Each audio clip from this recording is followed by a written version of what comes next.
let's talk about what materials we're going to need for our drawing class, starting with our drawing board. This drawing board is, I believe, 26 by 24 inches, and it's meant to hold an 18 by 24 drawing pad that looks like this. A few things to keep in mind when buying a drawing board. Try to buy a drawing board with these kind of T-shaped clips. There's a few other kinds on the market that perhaps are a little bit more complicated and whose mechanisms don't work quite as well. For instance, they don't open up quite far enough, or they don't hold the board, they don't hold the drawing pad quite as firmly. This is the best kind. And if you can find an older model, they tend to be better and sturdier. Anything before, let's say, I would say like the year 2000. So if your grandfather took a drawing class at some point, steal his drawing board, or you can find old used drawing boards on eBay. So this is a drawing board which will hold an 18 by 24 drawing pad. A few things to keep in mind when buying paper. First of all, paper comes in different thicknesses, obviously. The thickness in paper is measured in what's called the LB scale.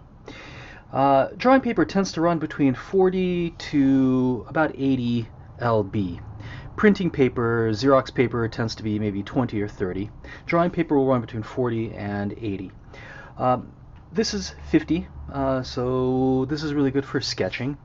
Paper that is 70 or 80 LB is good for longer drawings, for final projects. But any paper between, I would say, 40 and 80 LB will be perfectly fine. Once you start going past 80 to 90, 100, 140 sometimes, it starts turning into cardstock, which is very, very good, but really unnecessary for most of what we're doing. So that's paper weight. Then you also want to get paper that is acid-free. The paper will either say acid-free or pH neutral on it, which means that the paper has been made with a more expensive, a better manufacturing process which eliminates all the acid from the paper fibers. Most of the art papers that you buy will be either acid-free or pH neutral. The only kind that will not is newsprint. And because newsprint is made with a cheaper, less expensive manufacturing process, the acid in the paper will eventually over time yellow the paper and cause it to crumble. So make sure your paper is acid-free. And again, just about every drawing paper that you buy at the art supply store will be other than newsprint. The last thing to keep in mind is that you want to buy a drawing pad with wire binding like this. There are some drawing pads that are glue bound, and that glue will degrade and start to crumble over time, and you'll be left with a bunch of loose sheets as opposed to a drawing pad. The last thing to keep in mind is that paper this size gets very heavy very quickly. So a pad of 30 sheets to 50 sheets will be just fine. The clips will be able to hold them like this. If you get a pad with 100 sheets, sometimes the clips just won't open up far enough to hold a big pad like that. And the pad will be so heavy that if you hold it horizontally, the drawing pad's going to start falling off. Even with a light pad like this, I recommend that you buy some extra clips so that if you hold the board sideways, you can add an additional clip for stability. Now, these drawing boards quite often come with a rubber band that you can stretch this way to support the board, but you'll find that you'll need that little bit of extra paper. So I think the clips actually work better for that purpose. What else can I tell you? Okay, so most drawing paper is either medium or fine tooth. Please don't get rough tooth paper. That's more for really fast kind of gestural drawing that we're mostly not going to be doing in this class. Okay. Most of the class we're going to be using this kind of paper. Part of the class we're going to be using something called toned paper. Toned paper looks like this. Here's the brand I want you guys to buy. It's made by Canson. And you want to get a neutral gray paper. In Canson, that's going to be either steel gray or felt gray. About the same value. Steel gray is a little bit more of a bluish gray. Felt gray is a little bit more like a brownish gray. These are relatively large sheets, 19.5 by 25.5 inches, 50 centimeters by 65 centimeters for those people on the metric system. You're probably going to need about 4 sheets of this toned gray paper. The other kind of paper we're going to be working on is watercolor paper. So we're going to be doing a lot of dry media in this class, and then for a few weeks, I believe, or about a week, week and a half, we're going to be using wet medium.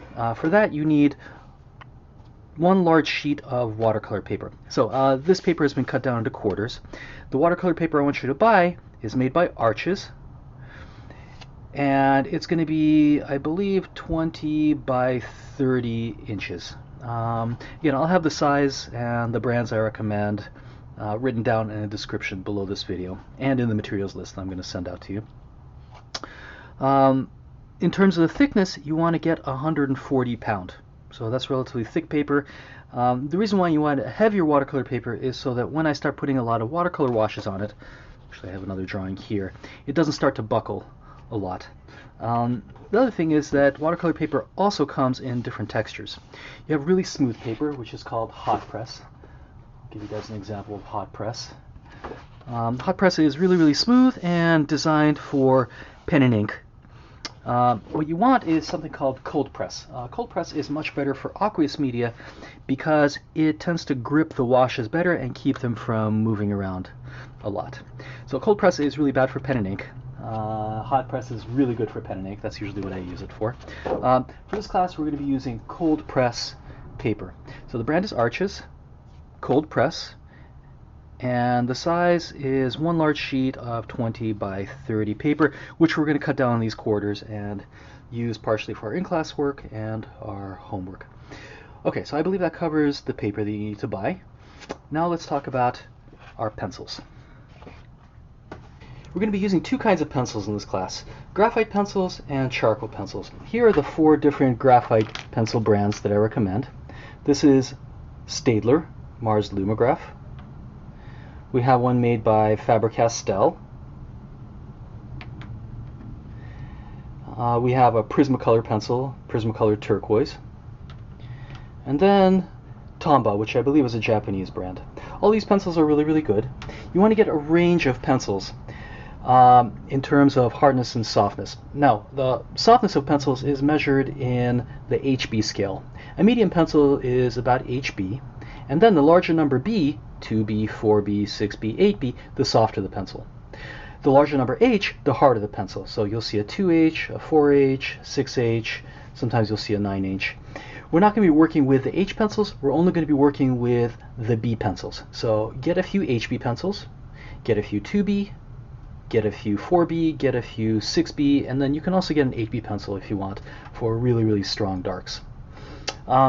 The one thing to keep in mind is that you want to stay within the same brand of pencil. So whatever brand you buy, stay with the same line all the way through. The problem is that there's no consistency of softness between brands. So 6B in one brand might be the equivalent to a 4B in another brand, or an 8B in another brand. So make sure you stick with the same brand. This way you have a consistency of softness all the way through. Now for charcoal pencils, I recommend getting this brand. This is the Faber-Castell Pitt pencils. Sometimes charcoal pencils are also measured in HB scale. Charcoal pencils are much softer than graphite pencils, so you'll start off with a 2B, a 4B, a 6B, or it'll simply say hard, medium, soft, extra soft on the pencil. Again, get a range, 2 or 3 of each for each hardness of pencil. Now, there's lots of other charcoal brands on the market. They're all really, really good. So we have Prismacolor, Cretacolor, Kohinoor is also a really good brand. The only brand you shouldn't get is this one. This is a General's pencil. Please don't get really anything General's. It's generally a really bad brand. It tends to be really gritty. There's a bunch of glue inside the ferrule, making it hard to sharpen. Just avoid the General's brand, and also any pencil that is not wood cased. So you can see that this pencil has a wood casing. Sometimes pencils are paper wrapped, so you've got paper running all the way through, which is going to require you to pull a little string and peel the paper. You'll find that because of the way we're sharpening these pencils, that's simply not going to work. So make sure it's a wood cased pencil. So besides pencils, charcoal pencils, I also want you to get a white chalk pencil. Looks like this. Lots of brands on the market. This one's made by Stabilo. This is the Carbothello white chalk pencil. This one's very, very good. Let's see, Faber-Castell also makes a really good one. This one is made by Conte. This is a slightly more expensive one, but this is a really nice white chalk pencil. Just get one. Chalk pencils tend not to have hardness grade on them. Sometimes Faber-Castell, I believe, has a soft and extra soft. They're going to work just the same. Just make sure that you're getting a chalky pencil and not a wax-based pencil, like a Prismacolor wax pencil. Make sure that this is a chalky material. So that's a white chalk pencil. And then lastly, I want you to get a stick of extra soft compressed charcoal. You want to make sure that it's, number one, extra soft, so that's going to be on an HB scale the equivalent to a 6B. And then you want to make sure it's compressed. There are two kinds of charcoal on the market. There's vine charcoal, and then there's compressed or pressed charcoal sometimes. Please do not get the vine or willow charcoal. It's not going to work for our purpose. The difference is that the vine and willow charcoal is just natural charcoal. It's going to look like little organic branches that have been put in a kiln. They're a good material, but we're not going to be using that in this class. We're going to be using compressed, sometimes called pressed charcoal. It's going to look like a man-made stick, like it's been put in some kind of press and turned into either a little cylinder or a little blocky rectangle like this. Make sure it's extra soft, and once again, make sure it's extra soft compressed charcoal. Alright, so that covers the drawing materials. Now let's talk about our watercolors, not our watercolor palette, our inks, and our paper. Besides dry media, we're also going to be using wet media in the class in the form of ink and brush. For that, we're going to need a small plastic palette that looks like this. This is round, and it's got 10 little depressions on the sides and one large depression. This can be really useful for pre-mixing a few different concentrations of ink and then testing the concentration in the center reservoir. So please get a small plastic palette that looks like this. We're also going to need ink. The ink you want to get is made by Higgins, Black Magic. You want to make sure that the ink is, number one, black, and number two is waterproof. It's going to say that on the bottle.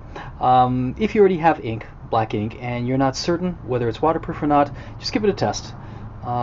Put it down on some paper, let it dry, and then see if it is soluble in water or not. So make sure that you're getting the waterproof black ink. This one's made by Higgins. It comes in larger bottles, but I find this small bottle is really convenient because it has a little dropper in it which allows you to drop small amounts of ink onto your palette. So besides that, I want you guys to also get some brushes. Now, brushes are a very, very large topic.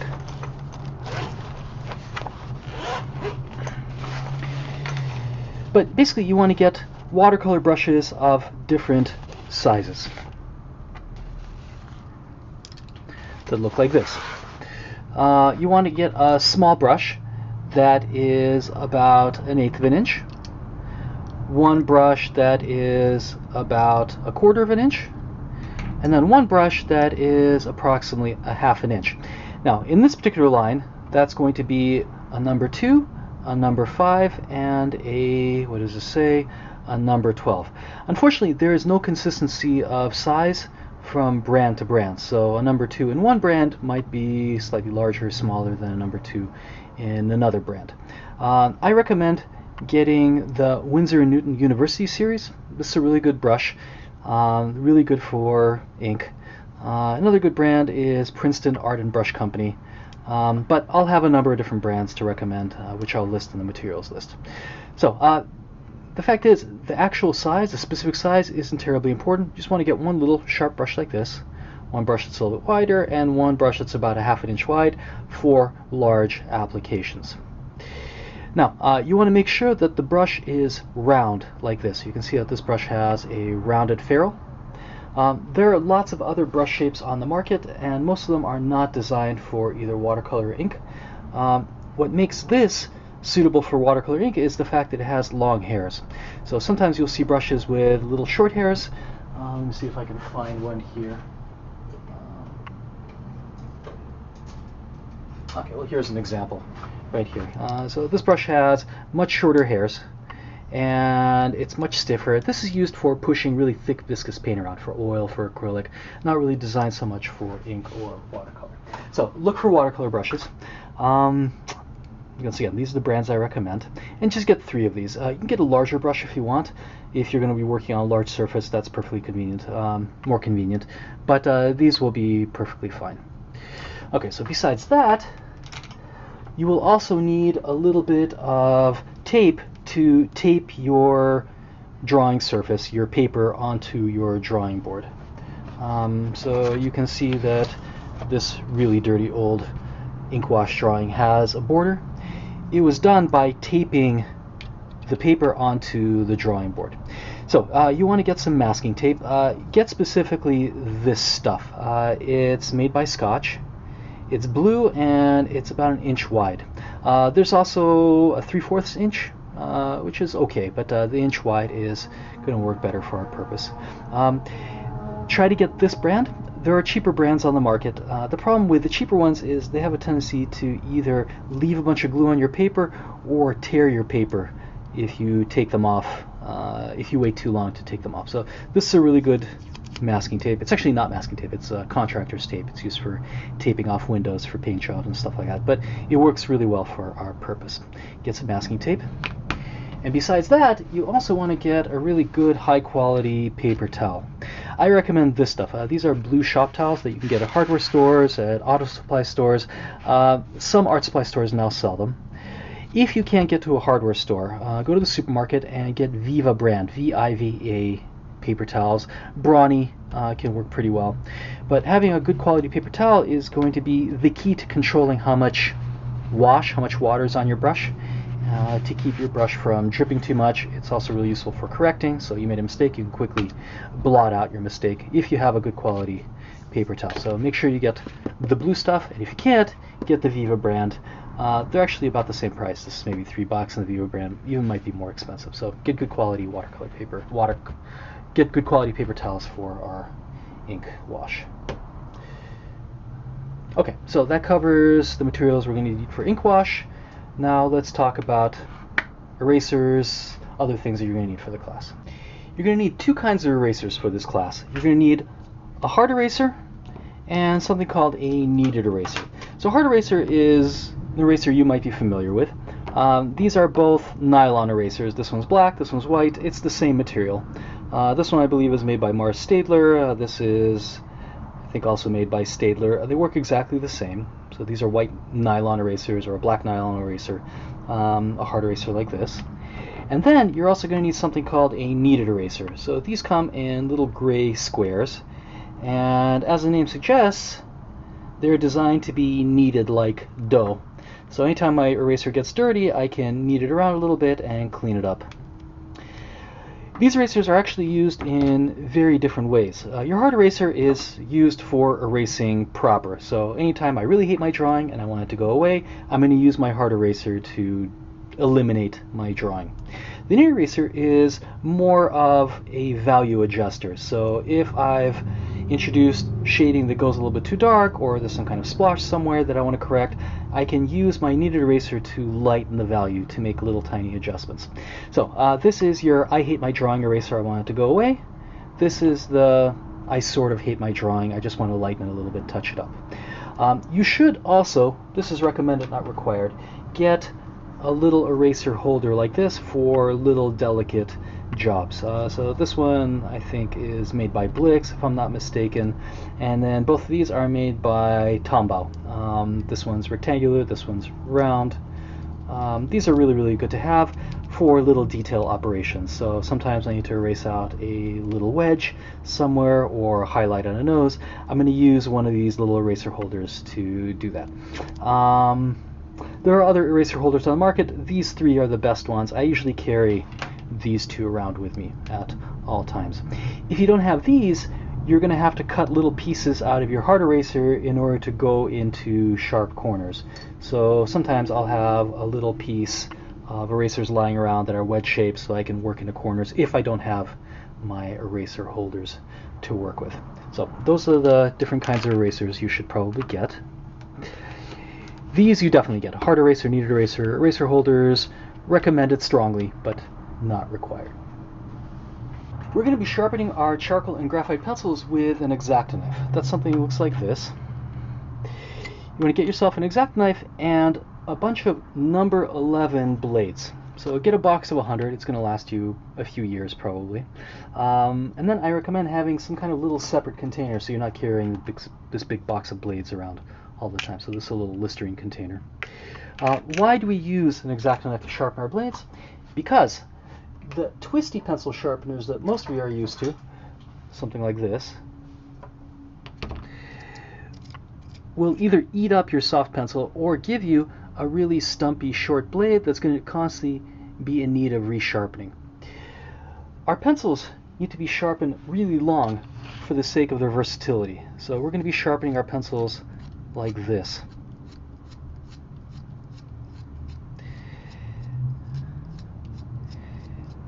And the only way to get them this long is to use an X-Acto knife.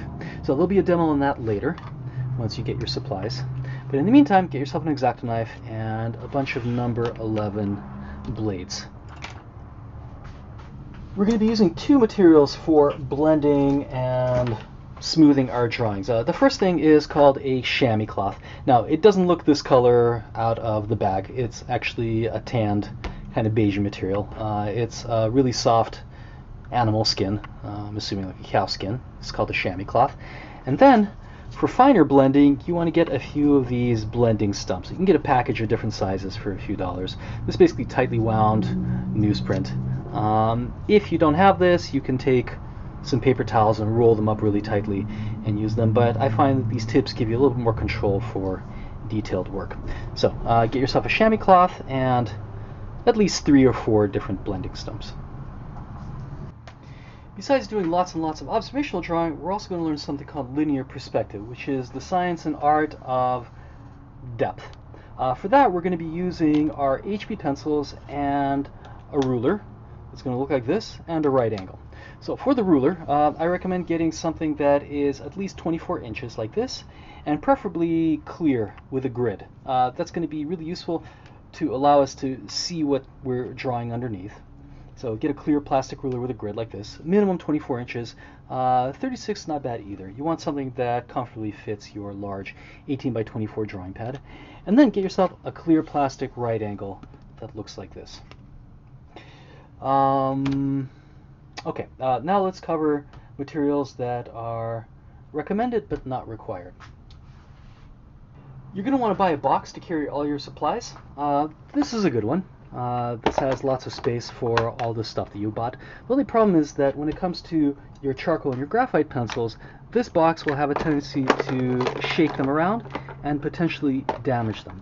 So you can get a box like this, but particularly for your graphite and charcoal pencils, I recommend you keep them in a slightly more secure place, a tin box that looks like this. So this one, I've replaced the old foam with a paper towel.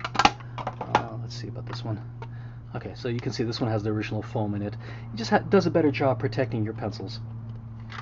You can also get a case that looks like this. This one's really, really good. It's soft but stiff enough to protect your pencils. I believe this was originally for a eye pencil, a case for an eye pencil. So this is really good. For a larger capacity, having a case like this is really useful.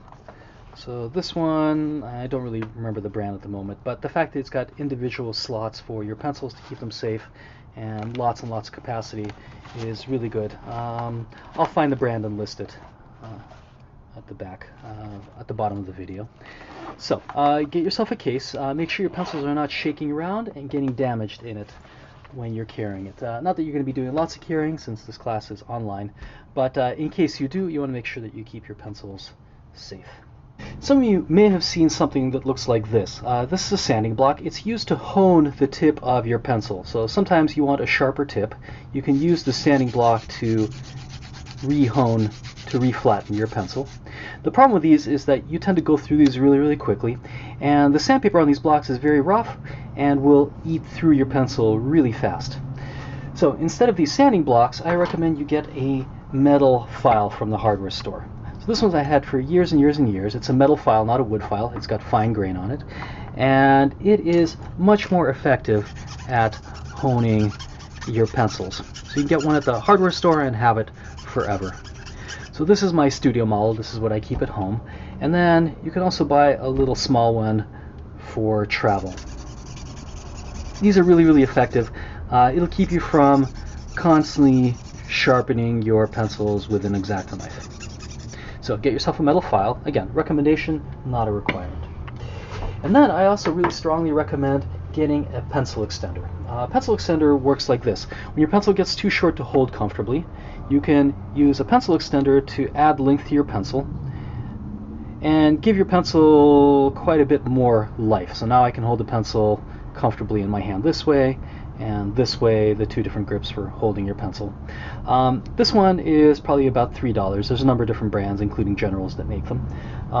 There's a number of extenders that are kind of fancy. This one's made by Faber-Castell, and this one has the advantage of having a twisty pencil sharpener in the back. Now, we talked about twisty pencil sharpeners already, but look, if you're traveling or you're in a place where you can't use an X-Acto knife, these twisty sharpeners are the next best thing. And Faber-Castell has one made out of solid silver, which I believe is several $100s. This one's plastic and was probably about $10, if I'm not mistaken. So you can get this one. This pencil extender is really nice. It's made by Staedtler. It was about $13. And not only does it extend the pencil, but it has a hardness indicator, which is a little bit stuck here, so you can indicate what hardness of pencil you have. It also has a retractable eraser in the back, which is really useful. So this is really good for travel.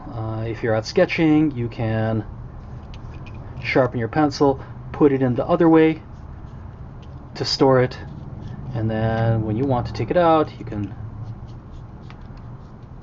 make it as long as you want. So a few different pencil extenders, materials that are recommended but not required. There are no required texts for this class. However, here are two books that I recommend. The first one is called Successful Drawing by Andrew Loomis. This is a good general introduction to beginning drawing.